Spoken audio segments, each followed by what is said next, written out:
Hello everyone, welcome to my new video.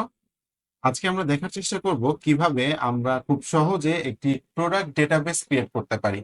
তো product database বলতে আমি কি বোঝাচ্ছি, আমি যদি একটু চলে আসি আমার স্ক্রিনে, দেখেন এরকম একটা প্রোডাক্ট ডেটাবেস, যেই ডেটাবেসে আমার সব প্রোডাক্টের লিস্ট থাকবে, প্রোডাক্টগুলো লিঙ্ক করা থাকবে, আমার আহ, বিভিন্ন যেই ফোল্ডারে আমার এটা ছবি বা আদার্স কোনো ইনফরমেশন আছে সেটার সাথে, এবং আদার্স যে ফিচারগুলো আছে সেগুলো আমি এখানে সবগুলা লিস্ট ডাউন করে, প্লাস হচ্ছে আমার প্রাইস কত হবে সেগুলো আমি এইভাবে টোটাল একটা প্রোডাক্ট ডিরেক্টরি বা প্রোডাক্ট ডেটাবেস আমি আমার ছোট বিজনেসের জন্য এই জিনিসটা কিভাবে ক্রিয়েট করা যায় আজকে আমরা দেখে নিব সেটা।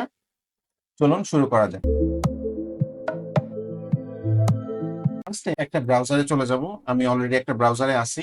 ব্রাউজারে গিয়ে আমরা google.com এ চলে যাব ফার্স্টে। এই যে ড্যাশবোর্ড, এখান থেকে আমরা ডান পাশে চলে যাব, দেখেন গুগল অ্যাপস আছে। গুগল অ্যাপসে যদি আমি ক্লিক করি, এখান থেকে আমি পেয়ে যাব হচ্ছে গুগল শিট। আমি কন্ট্রোল প্রেস করে গুগল শিটে ক্লিক করলাম যাতে এটা নতুন একটা ট্যাবে ওপেন হয়। তো আমি ড্রাইভটা ওপেন করে নিলাম। ওকে, সবকিছু ওপেন করার আগে আমি যে কাজটা ড্রাইভে করে রাখছি সেটা আগে আপনাকে দেখাই, একটু দেখেন খেয়াল করে। আমি হচ্ছে এইখানে আমার যত প্রোডাক্ট আছে সব প্রোডাক্ট এখানে লিস্টিং করে রাখছি একটা ফোল্ডারের ভিতরে, দেখতে পাচ্ছি ল্যাপটপ ফটোস লিখে আমি হচ্ছে সেভ করে রাখছি। সো আমরা যে ডেটাবেসটা তৈরি করতেছি এটা হচ্ছে আমরা একটা ল্যাপটপ শপের জন্য তৈরি করতেছি। প্রত্যেকটা ল্যাপটপের আলাদা আলাদা এরকম ফোল্ডার ক্রিয়েট করে রাখছি, যেই ফোল্ডার গুলোতে কি আছে, প্রত্যেকটা স্পেসিফিক ওই মডেলের ছবিগুলো আছে। তো আমার এটা প্রয়োজন পড়বে, এটা এখানে আমি আলাদা করে রাখলাম। গুগল শিটে গিয়ে আমরা ফার্স্টে যে কাজটা করবো, আমরা একটা ব্ল্যাঙ্ক ডেটা শিট নিয়ে নিব। ব্ল্যাঙ্ক ডেটা শিট চলে আসছে আমাদের। ফার্স্টে আমি এখানে একটা কলাম একটু ছোট করে রেখে দিব, জাস্ট হচ্ছে সাইডে গ্যাপের জন্য। তারপরে আমি দুইটা রো নিয়ে আমি এখান থেকে কি করব, মার্জ সেল করে দিব। দিয়ে এখানে লিখে দিব ভিডিও প্রোডাক্ট। আমরা এখন কোনো ডিজাইন করতেছি না, আমরা জাস্ট ফার্স্টে কিভাবে আমি ডেটাবেসটা ক্রিয়েট করব ওইটা করতেছি। সবকিছু যখন ক্রিয়েট করা হয়ে যাবে তখন আমরা কি করব, আমরা ডিজাইনটা করে ফেলবো সুন্দর করে। যে আমরা ফার্স্টে যেটা দেখতেছিলাম এটা দেখতে যেরকম সুন্দর লাগতেছে এরকম একটা ডিজাইন করে ফেলবো। এখন কি আসেন, আমি যদি ফার্স্টে যাই, দেখেন ল্যাপটপ আছে এবং ল্যাপটপের মডেল আছে। তো আমি এখানে কি করব, জাস্ট ল্যাপটপটা লিখবো, পাশে হচ্ছে এখানে মডেলটা থাকবে। মডেলটা কিভাবে আসবে ওটা আমরা পরে দেখতেছি। এখন এখানে হচ্ছে আমরা আরেকটা কলাম ছোট করে গ্যাপ রাখার জন্য রাখলাম। রেখে আমি এখানে এখন বাকি কাজটা করব। প্রসেসর, র্যাম, স্টোরেজ, এইখানে যে লিস্টটা আছে সেই লিস্টটা কিন্তু এখানে আছে। তার মানে কি, আমি যদি এখান থেকে কোনো প্রোডাক্ট সার্চ করি, দেখেন সাপোজ চিন্তা করেন আমি এই প্রোডাক্টটা সার্চ করছি, সেই স্পেসিফিক প্রোডাক্টের সবকিছু এই কলাম থেকে আমাকে পিক করে দিচ্ছে এখানে। ঠিক আছে? তো আমি এই জিনিসটাই কি করব, ইমপ্লিমেন্ট করব এখানে। এখানে করার জন্য ফার্স্টে চলে আসি আমি এখানে। প্রথম দুইটা কলাম আমার ফাঁকা থাকুক। ফার্স্টে লিখবো আমি এখানে laptop, processor, RAM, storage, GFX card আছে আমার, যা আছে, প্রাইস রাখবো, এরপর হচ্ছে রেটিং। আমার যা যা লাগবে সবগুলো কিন্তু আমি এখানে কি করছি, নিয়ে চলে আসছি। উপরের যে দুইটা কলাম আছে এটাকে আমি কি করলাম, এখান থেকে মার্জ করে দিলাম। মার্জ করে এখানে লিখে দিব হচ্ছে প্রোডাক্ট ডেটাবেস লিখে দিলাম। আমরা এখান থেকে সেন্টার করে দিলাম, এটা থেকেও সেন্টার করে দিলাম।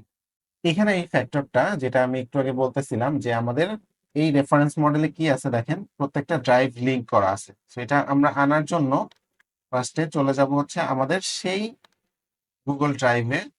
আমি 100টা প্রোডাক্ট না নিয়ে আমি এখান থেকে অল্প কিছু প্রোডাক্ট নেই, যাতে করে আপনাদের বোঝাতে কি হয়, সুবিধা হয়। আমি ধরেন 20টার মতো প্রোডাক্ট নিই এখান থেকে। আমি একটু স্ক্রল করি, স্ক্রল করে এখান থেকে হচ্ছে শিফট প্রেস করে আমি নিচে চলে আসলাম। এই ধরেন 30টা প্রোডাক্ট সিলেক্ট হয়েছে। আমি কি করব, এখন এখান থেকে কন্ট্রোল সি প্রেস করব। কন্ট্রোল সি প্রেস করে আমি এটাকে কপি করে নিলাম। আমি চলে যাব আমার যেখানে আমি ক্রিয়েট করতেছিলাম সেখানে গিয়ে এই প্রথম কলামের প্রথম এই রোটা সিলেক্ট করে কন্ট্রোল ভি যদি দেই, আমি দেখেন সবগুলা প্রোডাক্ট আমার এখানে কি চলে আসছে, চলে আসছে। এখান থেকে কিন্তু এখন আমি অ্যাক্সেস করতে পারবো জিনিসটা। একটু সময় লাগবে, দেখছেন এখন কিন্তু অ্যাক্সেস করা যাচ্ছে। ওকে, ফার্স্টের কাজ শেষ। এরপরে আমি জাস্ট ডেমো হিসাবে আপনাদেরকে এখানে কয়েকটা ল্যাপটপের ইনফরমেশন এখান থেকে কপি করে নিয়ে আসি। তো আমরা এগুলো একটু কপি করে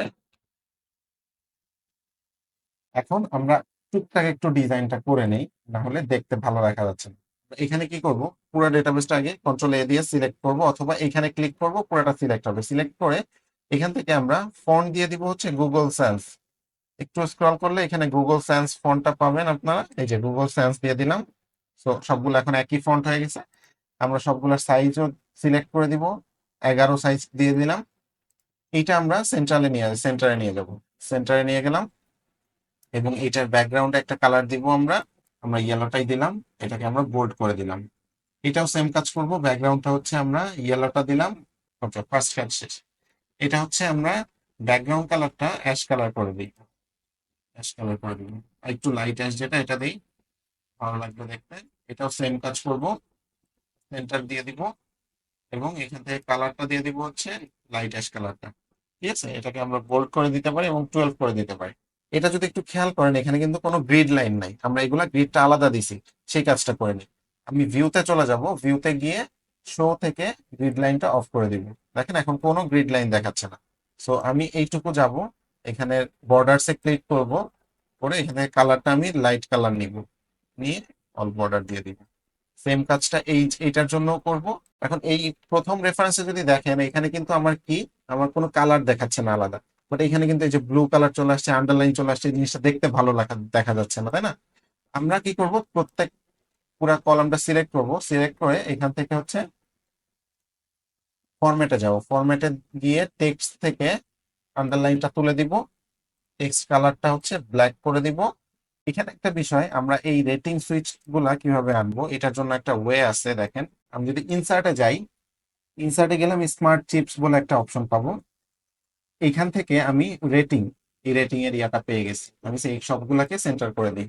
আমার তো এখানে এই যে যে আমি সিলেক্ট করতে পারতেছি যে কোনো প্রোডাক্ট, এই ড্রপ ডাউন মেনুটা তো দরকার, তাই না? ড্রপ ডাউন মেনুটার জন্য আমি এখান থেকে এটাকে ডিলিট করে দিব। আমি চলে যাব আবার ইনসার্টে। এখান থেকে দেখেন ড্রপ ডাউন একটা অপশন আছে, ড্রপ ডাউন সিলেক্ট করবো। একটা সাইড প্যানেল ওপেন হবে। ড্রপ ডাউন সিলেক্ট করলে আমরা কি করব, ড্রপ ডাউন ক্রাইটেরিয়া এটাতে সিলেক্ট করে drop down from a range এটা দিতে হবে। কারণ এখানে যেটা আছে, এখান থেকে আমি ম্যানুয়ালি অপশন লিখতে পারি। ম্যানুয়ালি না লিখে আমি একটা রেঞ্জ সিলেক্ট করে দিব। ঠিক আছে, রেঞ্জটা সিলেক্ট করে এইখানে আসবো। এসে আমার প্রোডাক্ট গুলো যেখানে আছে সবগুলা প্রোডাক্ট এভাবে সিলেক্ট করে দিব। ওকে প্রেস করবো, দেখেন এখানে সবগুলা প্রোডাক্ট চলে আসছে। আমি এখান থেকে আরেকটা কাজ করবো, অ্যাডভান্স অপশনে যাব। গিয়ে দেখেন এখানে একটা চিপস এর মতো দেখা যাচ্ছে, বা একটা ব্লকের মতো দেখা যাচ্ছে। আমি ওরকম ব্লকটা চাচ্ছি না, সেটার জন্য অ্যারো দিয়ে দিব শুধু। এখন দেখেন শুধু অ্যারো আসতেছে। এখানে প্লেন টেক্সট আপনি দিতে পারেন, আমরা প্লেন টেক্সট না দিয়ে আমরা শুধু অ্যারো দিয়ে ডান করে দিলাম। এখন দেখেন আমি যদি এখানে ক্লিক করি, সবগুলা প্রোডাক্ট পাবো। বাট প্রবলেম হচ্ছে ভাইয়া, প্রোডাক্ট সিলেক্ট করতেছি কিন্তু কোনো প্রোডাক্টের তো ইনফরমেশন পাচ্ছি না। অত ইনফরমেশনও দরকার, তাই না? ইনফরমেশনের জন্য আবার কি করব, আমরা আমরা এই যে যে অপশন গুলো আছে সবগুলাকে আমরা আলাদা আলাদা করে এডিট করব। ফর্মুলা দিতে হবে আমাদের। এই প্যানেলটা আমরা অফ করে দিব। দিয়ে এখানে হচ্ছে যে ফর্মুলাটা দিব, সেটার জন্য আমি এখানে চলে গেলাম, ফর্মুলা বারে ইকুয়ালস লিখবো। লিখে এক্স লুকআপ ট্যাবে যদি প্রেস করি, দেখেন এখন বলতেছে সার্চ কি। সার্চ কি যেটা বলতেছে, সার্চ কিতে হচ্ছে আমরা দিব এই এই এই অপশনটা। কারণ এখান থেকে তো আমি সার্চ করতেছি অ্যাকচুয়ালি, তাই না? এখান থেকে তো আমি সিলেক্ট করবো ড্রপ ডাউন থেকে। আমি এখন কি করব, কমা দিয়ে দিব। কমা দিয়ে আমার লুকআপ রেঞ্জটা দিতে হবে। লুকআপ রেঞ্জটা কোথায় দিব বললাম, এই যে এই রেঞ্জটা হচ্ছে আমার লুকআপ রেঞ্জ। দিলাম, কমা দিলাম। এখন আমার রেজাল্ট শো করতে হবে কিছু একটা। রেজাল্ট রেঞ্জ কোনটা, আমার যেহেতু প্রসেসর খুঁজবো আমি, সেক্ষেত্রে আমাকে এই রেঞ্জটা খুঁজতে হবে, প্রসেসর রেঞ্জ। আমি ব্র্যাকেট ক্লোজ করব, করে এন্টার প্রেস করব। এখন দেখেন আমার এই ল্যাপটপের জন্য কিন্তু প্রসেসরটা দেখাচ্ছে। সেম কাজগুলো আমার প্রত্যেকটার জন্য করতে হবে, বাট প্রত্যেকটা আমি আলাদা করে লিখবো না। কারণ দেখেন আমার কিন্তু কি, সার্চ কি একই আছে, এটাই থাকবে। লুকআপ রেঞ্জও এটাই থাকবে।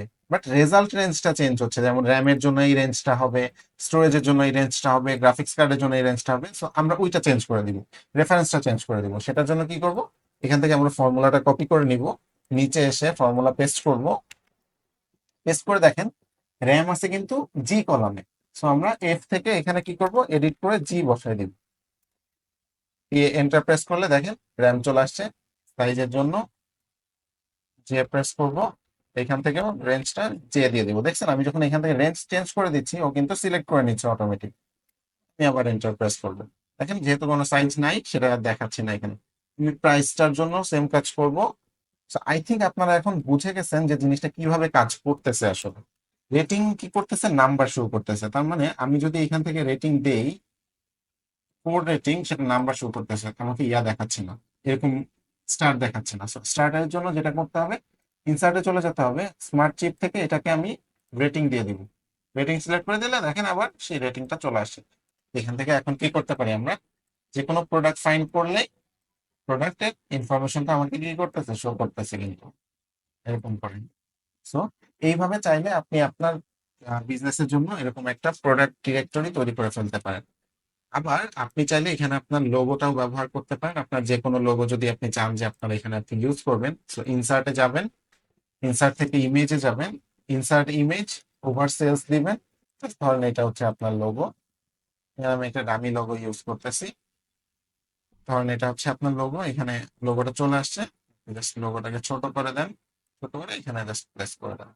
এখন দেখেন এরকম এই জিনিসটা যে আমি এরকম উপরে চলে যাচ্ছে, আমি এরকম চাচ্ছি না। আমি চাচ্ছি এই 2 নাম্বার কলাম পর্যন্ত যা আছে এটা ফ্রিজ থাকুক। আমি স্ক্রল করলে যেন এটা সাথে সাথে স্ক্রল হয়ে উপরে চলে না যায়। তার জন্য আমি কি করব, এটা সিলেক্ট করা অবস্থায় আমি ভিউতে যাব, ফ্রিজে যাব, এবং আপ টু রো 2 এটা হচ্ছে ফ্রিজ করে দিব। এখন দেখেন ফ্রিজ হয়ে গেছে কিন্তু। ঠিক আছে।